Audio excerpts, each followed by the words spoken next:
పది సంవత్సరాలు కుటుంబ పాలన చేసి కోట్ల రూపాయల అవినీతికి పాల్పడి కుటుంబ సంక్షేమమే మరి ధ్యేయంగా పనిచేసినటువంటి కేసీఆర్ కుటుంబం ఇవాళ అధికారం పోయిన తర్వాత చూసి ఓర్వలేక అధికారం లేని దాన్ని భరించలేక ఇవాళ ఇష్టం వచ్చినట్టు మాట్లాడుతూ ఉన్నారు. మహిళా సోదరుమణులందరూ కూడా ఏం పని లేక బస్సులలో తిరుగుతానని చెప్పి మాట్లాడి మరి డిస్కో డ్యాన్సులు చేసుకొని ఇంకేమైనా చేసుకో అని చెప్పి మాట్లాడినాడు. కేటీఆర్కి ఖబర్దారని హెచ్చరిస్తూ ఉన్నాం.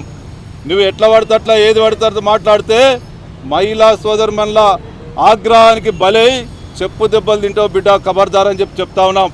నీ ఇష్టం వచ్చినట్టు మాట్లాడుతుంటే ఇక్కడ ఎవరు చూసుకోవడానికి సిద్ధంగా లేరు. ఫస్ట్ నీ అవినీతి భాగోతం.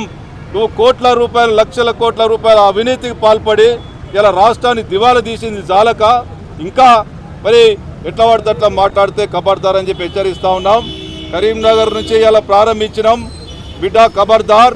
కరీంనగర్ మహిళా సోదరుమణులు అవసరమైతే నీ ఇంటికి వచ్చి నీ బజార్కి ఇచ్చి నీ భాగవతం బయట పెడతారు.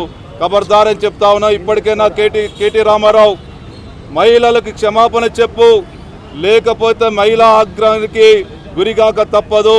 మహిళా సోదరుమణులు రోజు వాళ్ళ ఇంటికి సంబంధించి ఏ విధంగా ఇల్లు మరి చక్కదిద్దుకోవాలి, ఏ విధంగా ఆర్థికంగా ముందుకెళ్లాలనేటువంటి నిరంతరం ఆరాట పడతారు తప్ప ఉచితంగా బస్సు ఉంది కదా అని చెప్పి ఉచితంగా తిరుగుతారని నీవు అనుకుంటే నీలాగా కోట్ల రూపాయల అవినీతికి పాల్పడి నువ్వు ఉచితంగా తిరుగుతావు, ఉచితంగా విదేశీ ప్రయాణాలు చేస్తావు కావచ్చు. కానీ మహిళా సోదరుమణులకు బాధ్యతగా వ్యవహరిస్తారు.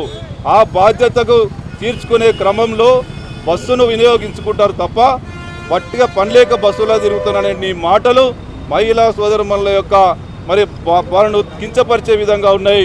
వాళ్ళని అనుచిత వ్యాఖ్యలు చేసినటువంటి డిస్కో డ్యాన్సులు అని చెప్పి మాట్లాడినటువంటి నువ్వు క్షమాపణ చెప్పకపోతే ఆగ్రహానికి గులై మహిళా సోదరుమణులు నేను బజార్కి ఇచ్చి తన్నే రోజు దగ్గరలో ఉంది. వెంటనే క్షమాపణ చెప్పని చెప్పి డిమాండ్ చేస్తా ఉన్నాం. కేటీఆర్ గారు మాట్లాడిన మాటలు నిజంగా ప్రతి ఒక్క మహిళ బాధపడుతుండ్రు.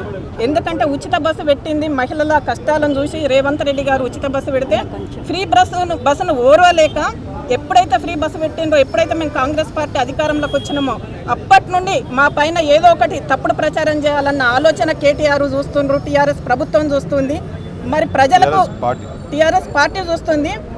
మహిళలను ఇలాంటి మాటలు మాట్లాడే ముందు కొంచెం ఆలోచించాలి.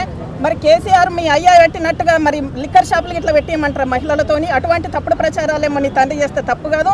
మహిళలకు ఉచిత బస్సు పెట్టి వాళ్ళ నిత్య అవసరాలు తీర్చడానికి మేము ఒక బస్సు పెడితే మీరు ఓర్వలేక డిస్కో డాన్సులు, బ్రేక్ డాన్సులు మాట్లాడటం ఇది సిగ్గుసేటు.